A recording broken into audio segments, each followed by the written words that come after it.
Let's start with just a bit of a prayer. Lord God, you who created the deserts, you who spent 40 days in the desert, and you who lead us and call us into the desert, we ask your presence with us and an openness on our part that we might hear your invitation again and anew and fresh to where you wish to lead us. Amen. Well, we have this theme of desert, and as I got more into it, I realized it's a very rich theme. And we'll try and open out a few doors with it.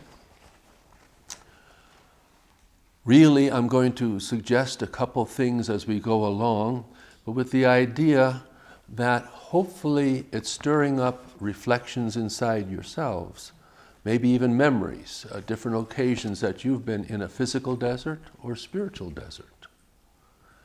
And in fact, I'm going to be talking about both the physical deserts that we have and some experiences there, but also, of course, with reference to the fact that that image is for us spiritual deserts, where we, in fact, get much of our growth and transformation happening in our lives.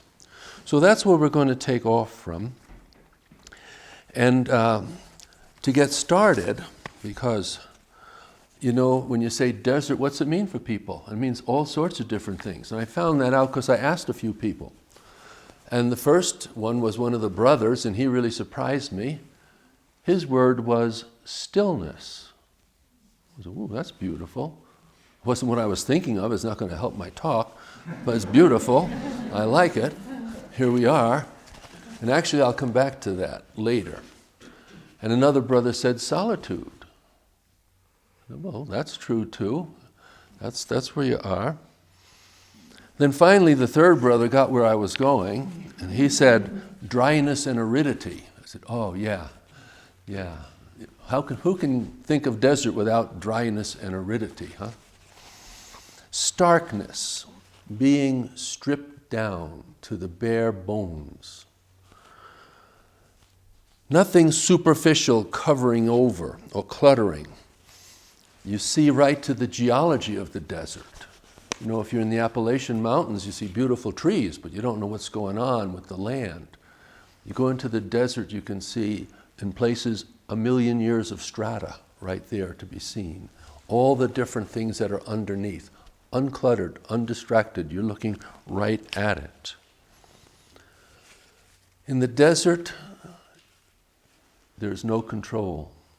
You're out of control and very vulnerable. You learn that. In fact, for all of our modern advances, every year people die in our deserts. And they've been warned, and they carry the latest camelback gear and various other things. The desert is a tough place. And so we're very vulnerable, and we're reminded of that vulnerability. Okay, that's a little one-sided. The desert is also very beautiful, with a stark kind of beauty. If you just go west from here a little distance, you're in the Colorado Plateau and the beautiful sandstone formations of swirling snow. You see it on some calendars and so on. Really gorgeous. And then the erosion, how it cuts through, finally cutting through Grand Canyon. You know, it's an incredibly beautiful scene. And it has some fragile life to it. You fly over at Denver to Los Angeles and it looks like it's total nothing down there but hills and rocks and so on. But you get down, there's a fragile little layer of life that's going on. And even the hint of resurrection, because you get one of these special years come by and the amount of rainfall is way above average, and all of a sudden these deserts come alive with incredible colored flowers that you didn't even know existed. And there they were as seed just lying in the ground waiting for that rain. But with that rain, it's like a resurrection to the whole land. So anyhow, a few of the first things that occurred to me, some of the questions or reflections I got from the brothers and some of my own. But I'm wondering, I realize I've just touched the tip of the iceberg with some of these suggestions. So I'm wondering if perhaps something occurred to you that wasn't in that little list, something of an experience of your own or an impression of your own or whatever. And I'm going to take a minute or two here and let people speak up. That also I'll know if you're awake. But if you want to speak up and give, if you hear the word desert, what's it conjure up for you? What's the first thing that comes to your mind when you hear it? Hot. Hot. Oh, very good. It's also cold, but it's also very hot. Yes. Thirst. Thirst. Exactly. Good. Lost. Loss? Lost. Mm-hmm. We'll cover some of that ground. Yes. Anybody else? Activity at night. Only activity at night. Yeah, all the little critters come out of their holes in the ground and various spots and scurry around. Right. Well, okay, that's a good running start on what we have. So first of all, desert is very important in our Judeo-Christian tradition. The 40 years that the Jewish people spent in the desert in what we call the Exodus, from their escaping from Egypt and their getting to the Promised Land, was a super significant period of their lives. I mean, they're Jewish people because they're descended from Abraham, Isaac, and Jacob. So that's there, but really, in terms of what made them a people, what bonded them together, and what created the nation, it seems it was this 40 years together in the desert. So that experience sits at the heart of Judaism. If we turn to Christianity, we find that Jesus, at the beginning of his ministry, went to the desert for 40 days. So right after he was baptized by John the Baptist, he went into the desert. Now, it doesn't even say he went into the desert. He was driven into the desert by the Spirit. So it was on God's agenda that he get to the desert. Gospels don't spell out just why he was there, but one can't help but think it deepens one's self-knowledge to be in that uncluttered, undistracted situation for that long a time, for Christ to come to realize who he was in relation to God before going out to his ministry. And after Christ and the apostles, as early Christianity turned toward a spirituality called monasticism, those people too chose to go to a desert, a physical desert. In Egypt, the deserts of Nitria and Skeet, and the deserts of Syria. And so this thing of desert, it sits with the Jewish people, Christ's own life, and with the early monastic tradition that we're still in touch with. And obviously you're in a monastery, so you're still in touch with it. So what I'd like to do to start with is to go back to that Jewish experience, the 40 years in the desert. Now, the thought is, for sure, it was a very hard time. And a whole generation got wiped out for reasons we won't go into. But it was living very marginally, but it was living. They existed 40 years. And finally, they're on the edge of going into the Promised Land. They can see it across the Jordan. Moses himself had died, so he wasn't going to get there, but the others were about to get there. And then some of the elders of the people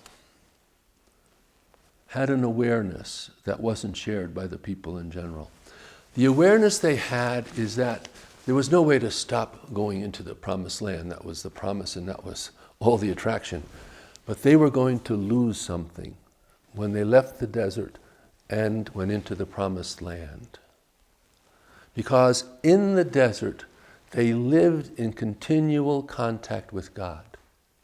They were absolutely aware of their dependence on God. They couldn't function without that. There was no getting around it. There was no water. There was thirst.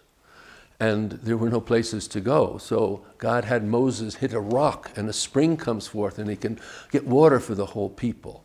You're very aware that this is being given you as a gift here. There's no food in the desert, not to speak of, not for a group of people. But God fed them this manna, whatever that was. It would come down during the night, and there'd be enough there for a day and just a day. But it was enough for 40 years, and it kept them fed. And again, they were aware of it. They were aware without that manna, they wouldn't be alive. Again, a continual sense of a presence of God. And somehow or other, God was also guiding them with a pillar of cloud by day and a pillar of fire at night. Now, that it took him 40 years to get from here to there doesn't give you a lot of confidence. But at any rate, they were being guided in this course. And so again, that relationship, that continual relationship was there, right in front of them. When they got to the promised land, water wasn't going to be an issue anymore. They had wells. They had wells that had been working for hundreds of years. Jacob's well. Wells kind of at the center of each little village. They'd build a village around a well. So water ceased to be part of the consciousness, and the provider of water ceased to be part of the consciousness. Same thing for food. The manna stopped when they crossed the Jordan. God didn't have to provide this special food for them because they could plant their grain, they could raise it, put it into their barns, and when they had a bumper crop, they could tear down their barns and build bigger barns, as Jesus mentions. Again, the thought of God gets a little remote. Not for all of them, but in general for the populace, they're getting less and less dependent and aware of their dependence. They're still dependent, but they're not as aware. And directions, they no longer have the pillar of fire or the pillar of cloud. They have roads going here and there, probably even signs. Jerusalem, 36 kilometers that way. And so they were able to just function on their own. There they were. And I'm sure they were all glad of that. But at the same time, they were losing that intimacy, that continual contact, that I can't live without God experience that they had in the desert. That's why periodically, as the people would run downhill in this, and even to some extent look around and pick up some of the local gods and goddesses that could help the crops, the fertility gods and so forth, their devotion, their union, their relationship with Yahweh was just slipping. Yahweh would send a prophet back to them that would say, go back to that desert, hard though it was, but back to that desert where I betrothed you, where you and I walked step by step together, where I fed you and gave you your drink. Back to that desert, so you're reminded of what is really the deepest part of your own life, what counts to you, okay? It's this union with God. So the promised land became a distraction. It became a sense of self-control out there and things they could handle on their own without needing God. And the call then to go back to the desert, back where they could really know in the core of their being, and even in their physical being, their dependence on God. Now, I want to tell you a story about dependence on God and being cared for and so on out of my own experience here. So sit back. A few of you from California may know what I'm talking about, but I have taken several long retreats in the California desert, the Anza Borrego Desert east of San Diego.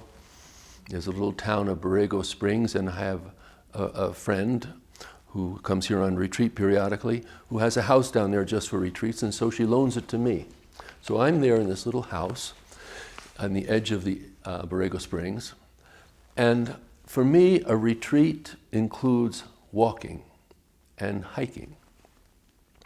So, when I first got there, I would read in the morning and meditate and do that, but I would go out in the afternoon. You're still meditating as you walk, and I would try and push my range a little further and climb up a little higher and so on. So after about a week, I felt I was in shape to take on what was the most challenging mountain in the area, Indian Head Peak. It's not exactly the highest, but it's the most challenging. So I set out to do that. throughout you're going to hear several things that'll make the scoutmasters cringe, because I was just wrong. Particularly just starting out by myself on a desert hike is wrong, but who's going to go with you, you know? So I started out on a hike. I started at 7:30 in the morning. I thought, well, that's plenty of time. And I had had some experience of dehydration there, so I took plenty of water. Now, that means I took more than a gallon of water. And a gallon weighs 8.5 pounds. So you have a little extra weight you're carrying, not to mention my roast beef sandwich and apples, oranges, and the rest in there, which is going to slow me down. Aging was the main factor slowing me down, but there are a few other excuses like this other pack. So I start out at 7:30 in the morning, and for a little bit there's a government trail going up to the Palm Grove. This is in Palm Canyon. But after 20 minutes you just stop and head straight up this mountain. And all was going well, except it took me 6 hours to get to the top. So leaving at 7:30, I didn't get to the top till 1:30. And I had thought I'd be there earlier, and probably again I should have just turned back before the top, but little ego stuff gets in there. I wanted to be at the top. So I thought, well, I'm not in trouble yet. I took a half hour to eat and bandage my feet a bit and get ready. And I made another bad decision there, which was coming up, I had hit a couple steep spots that were steep enough to be scary as I climbed up them. And I said, I don't want to come back down this way. Point of fact, I could have thought it out better and avoided them, and I should have gone back down that way. But I said, the back end of this mountain is supposedly a safer route. And basically it was, but it was a lot longer. So I went down the back end, so towards the west, and took about 4 hours to get down off the mountain. But at this end, I'm on the far side of the mountain, and I have another 3 hours through the canyon between Indian Head and San Isidro Peak, 3,000 feet up on either side. Problem is, by the time I got off the mountain, it was dark, and like really dark, because there was no moon at all, just stars, and they're pretty. I love the stars, and you know that.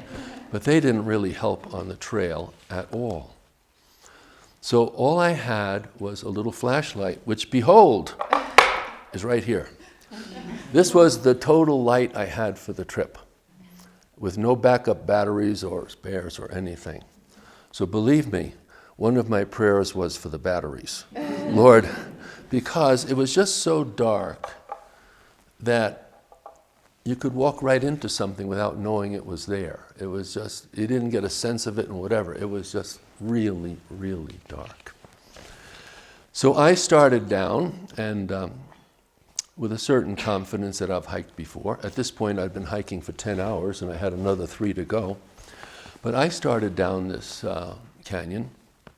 Now, a park ranger had said that the canyon wasn't be a bad passage at all, because I asked a couple of days before. There had been a flood some years earlier that had brought down a lot of palm trees and whatnot. He kind of figured it must have scoured the canyon. Well, he never was in the canyon, that was clear, because the canyon was just filled. I mean, it was only as wide as this room, as filled with boulders that had rolled down the mountain. So there I am, pitch black, climbing over these boulders, around them, through the creek. First I would step across as gingerly as possible. Finally I'd just walk through it. I'd been across it enough. And making my way down. Now, a sense of being protected. So many things could have happened to me, and a few things did. I went into some holes that I hadn't seen where I thought it was just a little bit of brush, but there was nothing under it.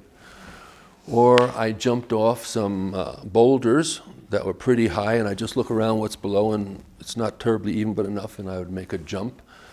And each time I'd realize I didn't have to really do something bad like break my neck. I just had to turn my ankle, and I'd have been out for the whole night. And that wouldn't have been so bad, except I'd seen a warning about mountain lions in the area. So I thought, I don't think I want to be out for the night. So anyhow, I would look around, and each time one of those things would work out, I'd say, oh, thank you, God. Whew. One time even, I remember especially, I was trying to climb over this big double boulder, And I got up to the first one, I was going over the second one, and I didn't quite make it over, and I fell backwards, and I thought, oh, I'm going to crack my head. But my knapsack was so big that my head didn't hit down on anything. Thank you, God. And so I'm up again and pushing on. Well, like I say, 3 hours later, I finally come out into the parking lot, and there's the car, okay? With a big thank you, God, at this point. Now, for me, as I experienced it, it was a deep experience of being protected, of being watched over, being cared for, okay? Now, that is not scientifically provable, and it could have just been me. I had a great experience when I came back, all filled with the beauty of this God experience, and I was speaking with Mary Ann Matheson, who's on the staff of the Contemplative Outreach here. Many of you will know her. And she said, wow, isn't it amazing what adrenaline will do? And I'm like, geez. Well, anyhow, thank God for adrenaline, whatever. So whatever it was, there it was. But I still think there was a protection element in it. And for one thing, when I would think back on this experience and be trying to image myself with this little light, which lights up about a square foot out there, or a circle of about that much in this big black canyon looking around. When I looked back, I couldn't get that image of me with this little light. All I saw was me in a bubble of light. Somehow or other, there was a bubble of light. Now, that's not what I felt that night when I was walking. I felt it was just a little light out there. But looking back on it, the image I had, I was held in this bubble of light coming out of there. Now, the second thing is, 2 days after this event, or 2 mornings after it, just around sunrise, after I had finished my meditation, I went outside this house that I was staying in. And from the house, you could see Indian Head Peak, and you could see down towards the canyon. You couldn't quite see into the canyon because there were other hills in between, but you could see into the canyon. And right there, with a clear day, sunrise, and a blue sky, there's a piece of rainbow coming right up out of the canyon and stopping about here. And it's like, whoa. Blue sky and a rainbow, this is a pretty good word, It's still not a miracle, but it's a pretty good word. Probably there's water blowing from the ocean over and giving it enough for a rainbow, but there it was. And I went back just a little bit later, and the whole rainbow was there, still with his foot right in the canyon, sweeping all the way up and around. So it really gave me that sense that God had been with me, totally, and probably would be more. That's the point in life, huh? Just to finish up on that piece of it, I went back there again this year in the winter, and in the summer it gets to about 120. You don't especially want to be there in the summer. But in the winter, and I wanted to just revisit some of that. Not the mountain, I had enough of the mountain for a while. But I wanted to see that canyon and find out, if those big 5-foot boulders I jumped off were really like 2 feet. And I would get there and say, what's the big deal? What was I so concerned about, for goodness sakes? It's just this. And so I started walking along the government trail to the Palm Grove, and then I started after that. And it was just as bad as I had seen it at night. It was these giant boulders and very hard. In some places you climb up the side of the canyon and around. Other places you practically go under a boulder. In other places this and that. So instead of saying, what was the big deal, I said, how the heck did I do that?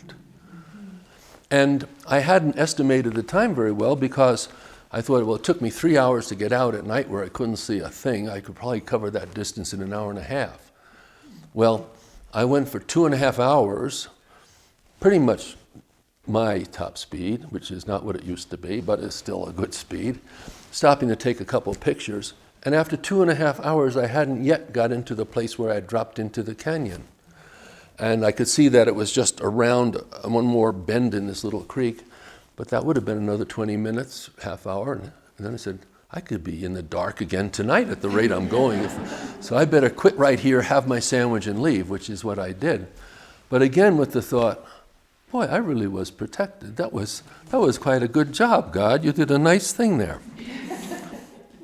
Now, while I'm on this story, I want to give you a second point that comes from it, which is again back to this flashlight.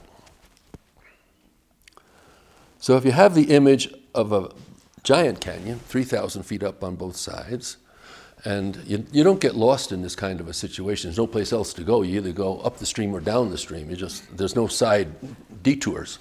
And so you're just going down with this tiny little light shining on a little space about that big. I won't even shine it now in the daylight, won't show up. But do you know what? That was enough. It got me to the parking lot. There is a American writer, novelist, E.L. Doctorow, and he has the line, "It's like driving at night with our headlights. We only see as far as the headlights can shine, and yet that is enough for us to get all the way to where we're going." Okay, the point is this. In our lives, we like to move in the light. We like to have a full sense of what's going on, a full sense of God's presence, an awareness of all these things that are so important to us. And you know what? We don't always get that. Right? That's the essence of the desert experience too. We don't always feel the full presence. We get enough, but not always the full presence. It's, to me, one image I had was in the church. We can have all our big lights on and the church is lit up well.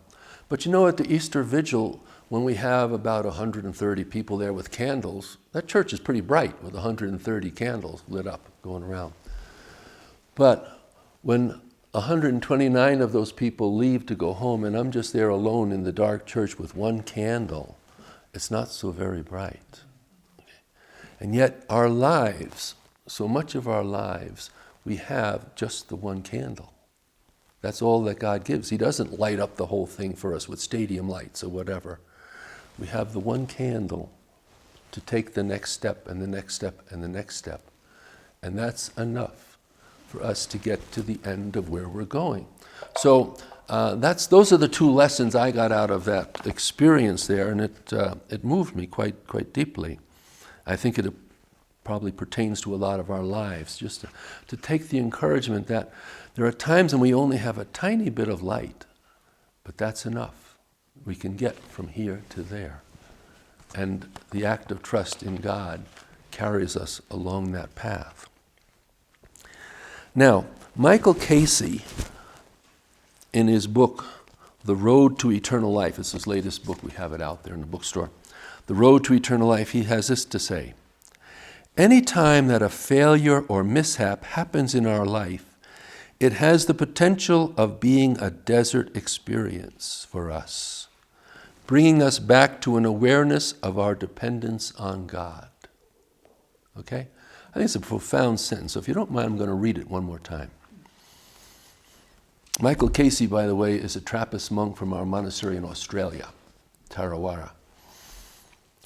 "Any time that a failure or mishap happens in our life, it has the potential of being a desert experience for us, bringing us back to an awareness of our dependence on God." So, if we take that into account, any time we have a failure or mishap, it turns out really that much of our lives is lived in this desert experience, including, I would venture to say, up to what might be our final desert experience, being in a nursing home. We may not make it, we may get lost in the desert, but if we get old enough, odds are some of us will be in a nursing home. That is desert, huh? All of the things taken away, finally even mobility taken away, and just to be left alone with God in the desert. So that's the point, that we're in this much of the time. It has a reason. I'll get to it in a second.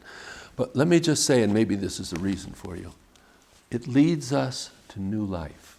The point of the desert is not to be in the desert. The point of the desert is to be led to new life, to be led to an abundance of life, to be led into an appreciation of the presence of God totally surrounding us. The desert has the point of stripping us of our full self stuff. That's its point. Our self-dependency, I can do this on my own, I'm getting along on my own, everything's working fine here, and I don't need help. The desert says, hey, you do need help. And you might as well ask for it because God is more than happy to give it. In particular, our need for control gets so uprooted by the desert. And all of us deal with that one way or another according to our different temperament styles, whether we're an aggressive temperament or a more withdrawing temperament, but still the desire to control what's going to happen in our lives. And still that is a desert experience, and it's leading to life, but we have to say yes to it. That's one of the elements of this desert experience. We can come out kicking and screaming and we don't get transformed. We have to say yes to it and accept it. And with that, there's an inflowing of God's love and God's presence into our lives. It seems to me that is the principal reason for desert experience, to be stripped of our false self stuff, our ego stuff, our illusions about who we are, how important we are, how self-confident or self-sufficient we are, or whatever else. To be stripped of those and brought into a total contact zone with God. Now, one more quote. Ronald Rolheiser is a spiritual writer that we at the monastery like a lot. I don't know how many others of you would have run into him. But he had this phrase: "It is only after the desert has done its work on us that we are open to let God's strength flow into us." So, only after the desert has done its work on us that we're free to let God's strength flow into us. So that's why we want to be in the desert, or if not want to, the Spirit can lead us there like it did with Jesus, and we say yes to it. In fact, probably that is the way. We don't often say yes to these trials before they come. But when they do come and we realize it, we begin to say yes to it, so that we can have that flow of God's life in our life with our own ego illusions and other stuff stripped away. That's the goal. Now, there's two advantages to this. The one is to ourselves, right? To just have that old ego thing, that false self system stripped away, opens us to real happiness. So that's clear. The other thing that comes into play is it's an advantage to all the people that we seek to serve in life. Because what happens then is if we've been stripped of our false self system, we don't come at these other people out of our false self, out of our need to be important or whatever else, or our sense that we have all the answers, or whatever our ego stuff does.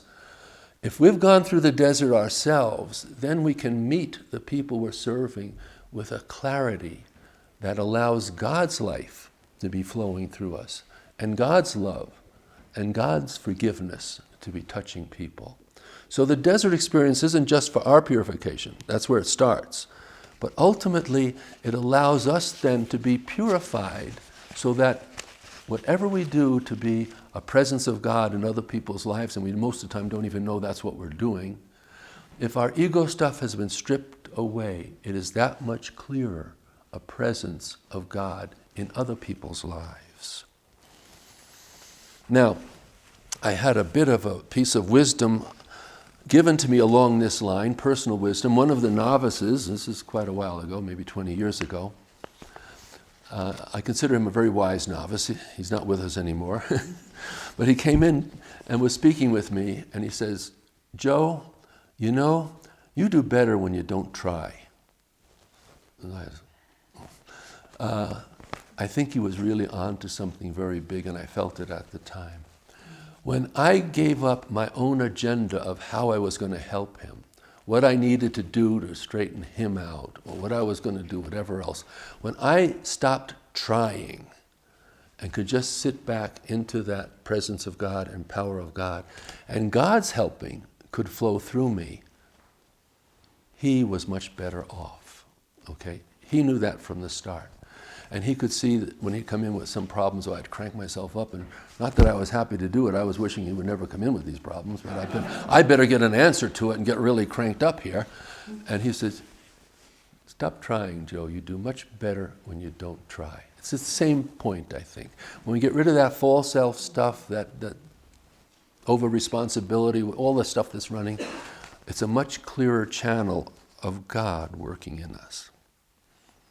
Now, I want to take a moment, I've been talking about us and our problems and challenges, and just talk about a dilemma that God has, at least as I'm seeing it at the moment.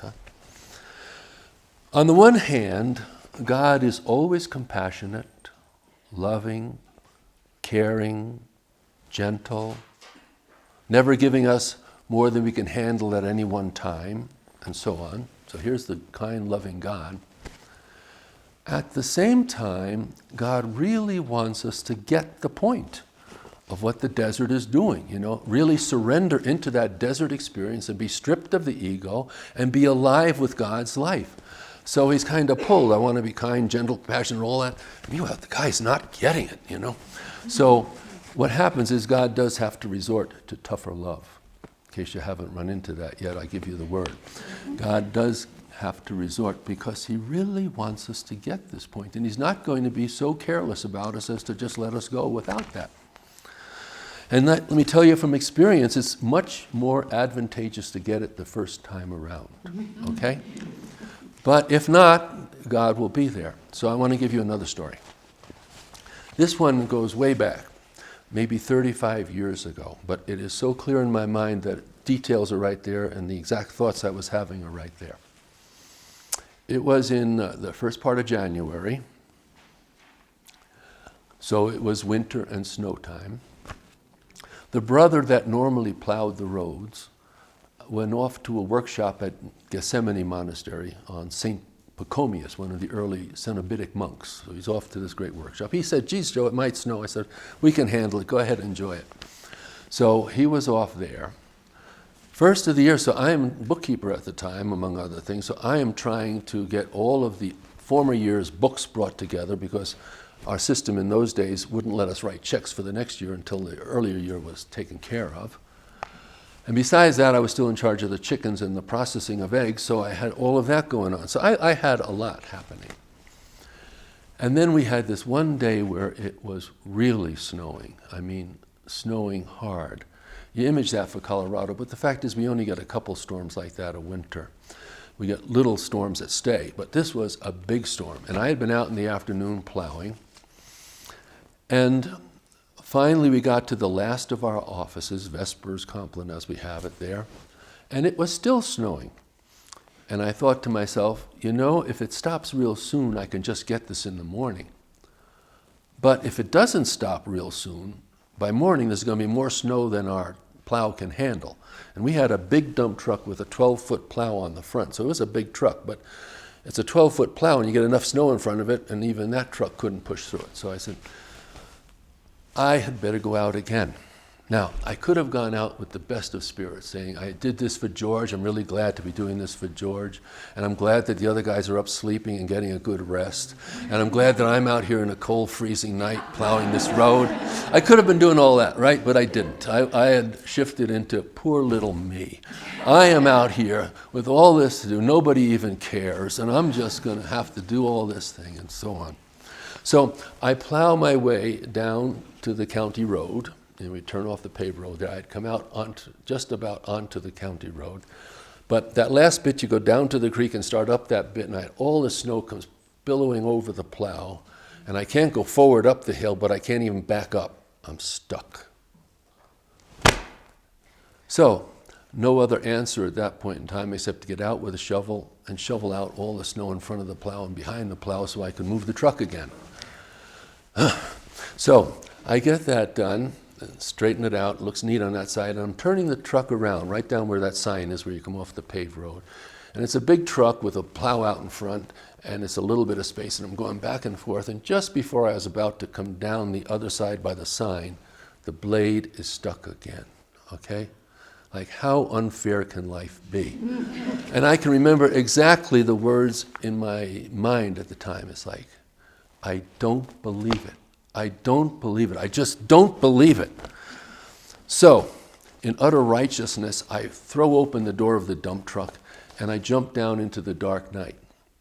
Now, it's not like getting out of a Lamborghini in the snow, okay? The dump truck sits way up here. It's like 2 stories up.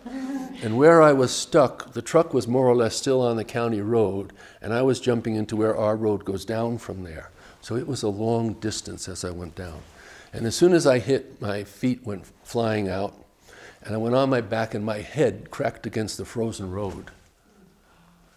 And even though it was snowing, I could see stars. There they were, you know. And I remember exactly my words then. It was, I do believe it. You know, Lord, I do believe it. You don't have to do this a second time. You know, that's it. So I kind of pulled myself together, no more whining. I got out my shovel and just shoveled the blade. It wasn't all that much, you just shovel. And I came back in a whole different frame of mind than when I went out. Now, I wish I had started with that frame of mind, but I didn't. And I'm giving you this because to me it is an incredibly strong image of God's going to pursue us, and he's going to have us get the point. Now, if he doesn't take all the other inspirations and get them through to us, he can crack us right on the side of the head, or even the back of the head, and we finally do get it. So I just advise you, stay attentive, okay? So you get those inspirations, be ready to move with them, so we don't have to be at the back of the class and getting the discipline. Now, we're talking about desert, and it seems to me centering prayer is incredibly important, not only as our basic connection with God that gets us along in life and keeps us attentive to the presence of God, but it seems to me that centering prayer itself, and I'm making this up so we'll find out if anybody else sees it that way, but it attempts to be a little desert experience by itself. You are letting go of all the distraction, all of the foliage, all of the accoutrements to life, closing your eyes and being still as best we can with distractions to a minimum and floating by. We are also letting go of control. Big one, letting go of control. I'm not trying to shape the prayer to go this way or that way, but it's just a letting go of control. Also in it may happen, people have different experiences of it, we may even get to see our false self in action and recognize it in a way we don't see it as we're running along in life, which is one of the things desert does. It puts you out there with nothing to do or think about or whatever, and finally you see a little bit of your own action. So it seems to me that centering prayer is an attempt to go into the desert twice a day, whatever we do, up to, and have a bit of that desert experience, to experience again that presence of God leading us through it. But it's stripping away our other stuff so that we're bare open to God. And we're saying yes to it. We're consenting to the presence and activity of God. That's what we say our centering prayer is, just consenting to that presence and activity and letting go of everything else. Now, monastery is that too. At least that's what it attempts to be. Clearly, our beginnings were in the deserts of Egypt and Syria, so you would expect a continuity. And so a monastery attempts a similar thing. It attempts to take distraction out of our life, to remove clutter, remove possessions, remove other things that we would get to do. Now we have to watch because we have kind of modified our observance. There was a time when we got no newspapers or anything. Well, now we have an internet and we have various things. But still the goal is, and we have to watch this in the monastery, is to keep that clutter out of our lives so that we have a desert experience in the monastery, which opens us again to that presence of God, our need for God, our turning to God for fulfillment and for being the joy of our lives.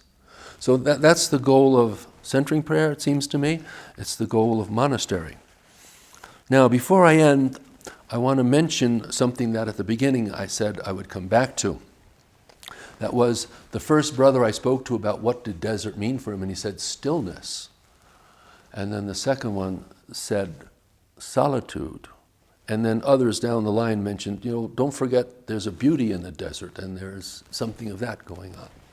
So I thought I would tell this one story, because when I spoke to the brother, we were actually driving, and I asked him the question, and as soon as he responded with stillness, it brought to my mind an image of something I had experienced one time, 5 or 6 years ago. We were, if you would believe it, at Lake Powell. About half the community goes to Lake Powell occasionally, once a year, but not quite once a year. And the other half is happy to stay here and have us gone. So it works out well for everybody. It's not like some are deprived staying at the house. They're very glad to see us out and have some peace. So we're at Lake Powell. We have a local priest who has a timeshare on a boat, and he takes his parishioners out over the weekend, and then on Tuesday he has the boat free, and we go there for Tuesday to Friday. So we're out there, and I don't know if you know Lake Powell, maybe not everybody does, but it's essentially desert. It's the high Colorado plateau with the Colorado River cutting through it. But they dammed up the Colorado with the Glen Canyon Dam, so it's made a giant lake going in out of all of these little tributaries. They say that the shoreline of Lake Powell is longer than the Pacific shoreline of the United States. Anyhow, it's this kind of a lake. So we're parked, our little boat is parked, moored, I guess you'd say, on a beach there. Most of the guys stay and sleep on the boat, but a couple of us prefer to take our sleeping bags and gear and hike and find a spot. So I found a really nice spot on top of a ridge, and I could look down and see the boat and the water there, and I could see the water on the other side. And you actually have a fairly long night in the sleeping bag because it gets dark late, and so you're there after everything is wound down, and you're there till it gets light again. You don't go wandering back. And we had agreed we'd be back at 7 o'clock for breakfast. So I was up probably at about 5. And it was very interesting. I was praying in a couple different directions. I remember that I was, but I don't exactly remember what.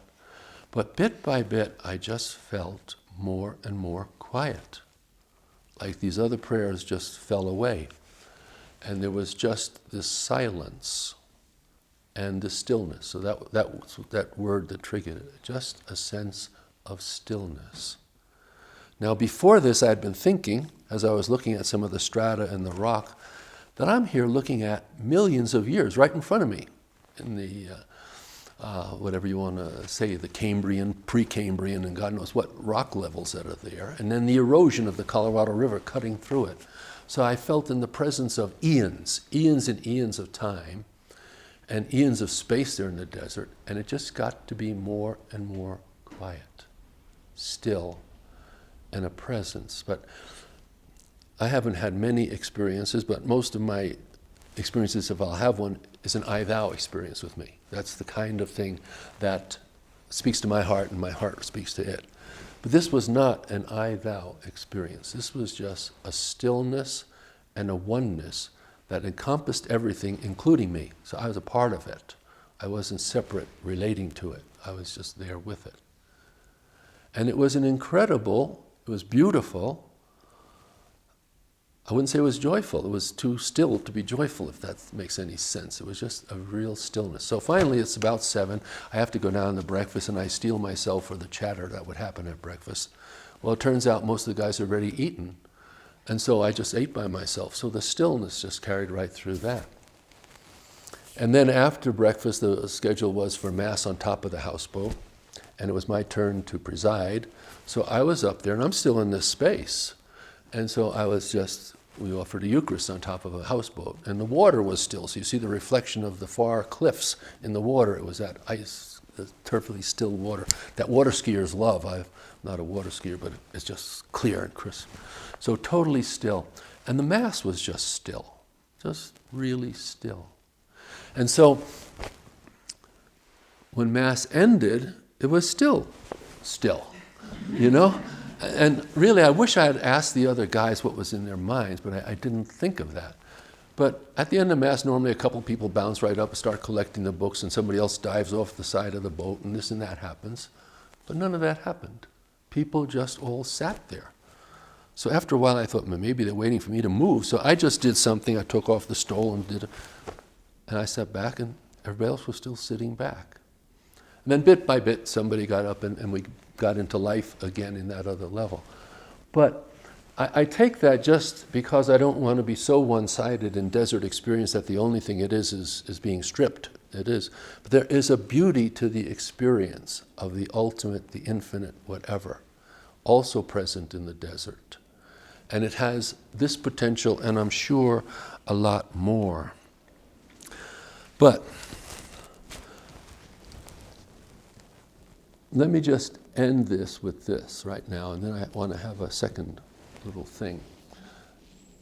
From all we're saying about desert, all we've said so far, I hope that when you hear the prophet Osee, or Hosea, carrying God's word, as he does, chapter 2, saying to you, I will allure you and lead you into the desert, and there I will speak to your heart. I hope those words carry a meaning deeper into you, that God really means it. He really means it. I will allure you and lead you into the desert, and there speak to your heart.